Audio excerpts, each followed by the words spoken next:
হ্যাঁ বলো। ভাবি তুমি রেডি? হ্যাঁ আমি তো রেডি। ঠিক আছে, নিচে নামো। আচ্ছা। মা রেডিই ছিল, আমি আর মা বেরিয়ে পড়লাম। ঠিকই করেছিলাম এবছর পুজোতে আর কিচ্ছু কিনবো না, কারণ সারা বছর টুকিটাকি কিছু না কিছু হতেই থাকে। আর পুজোর সময় সবাই শাড়ি দেয়, এত শাড়ি হয়ে গেছে যে এবারে একটা দোকান দেওয়া যাবে। কিন্তু বড়মশাইয়ের আবদার, আমি তোমায় নিয়ে যেতে পারছি না লেখা, কিন্তু আমার তরফ থেকে তোমায় একটা শাড়ি নিতেই হবে। তাই আজকে চললাম। আর রাসবিহারীর মোড়ে আসলে এই হোজবিগুলির দোকান থেকে কিছু না কিছু আমি প্রতিবারই কিনি। তারপর একটা অটো ধরে সোজা চলে গেলাম ট্রায়াঙ্গুলার পার্ক।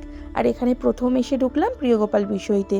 বিশ্বাস করুন, এত শাড়ি দেখেছি সিল্কের অপশান, কিন্তু একটাও আমার মনে ধরেনি। সবই যেন মনে হচ্ছে এই রঙগুলো আমার আছে। যাই হোক, এরপর এই হ্যান্ড পেইন্টের শাড়ি দেখছিলাম, এখান থেকে একটা শাড়ি খুব পছন্দ হয়েছে। আমি যেটা কিনেছি সেটা আপনাদেরকে পরে পরে দেখাবো। আর এই 10 টাকার দুলগুলোর কোনো তুলনা নেই। 10 টাকা দাম হতে পারে, কিন্তু কালারগুলো খুব সুন্দর ছিল। আর ক্লিপের রঙগুলো দেখেছেন কতটা সুন্দর। তারপর গলা ভিজিয়ে সোজা চলে গেলাম আদি ঢাকেশ্বরীতে। এবার এখানেও তো প্রচুর শাড়ি দেখছি, কিন্তু পছন্দ আর হয় না। তারপর মনে ঠিক করলাম যে না, আর বেশি ঘাঁটাঘাঁটি করব না, এবার একটা কিনেই নেব। তারপর অনেকক্ষণ দেখার পর একটা স্কাই কালারের কাতান আমার খুব পছন্দ হয়েছিল। আর এই কাতান শাড়িটার কোনো ওয়েট ছিল না।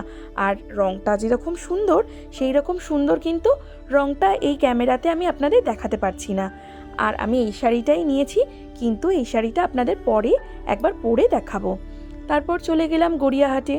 আর এই বাসন্তী দেবীর এখানে শাড়ির দোকানগুলোতে একটুখানি আমি শাড়ি কয়েকটা নেওয়ার ছিল, তাই নিয়ে নিলাম। তারপর চলে গেলাম সোজা গৌরাঙ্গতে, ওখান থেকেও একটু ব্লাউজ নিলাম। আর গড়িয়াহাটে এসেছি, ভাবলাম একটু জুডিওটা ঘুরেই যাই। ও বাবা, যার লোকে লোকারণ্য, তাতে তো কেনার কোনো জো নেই।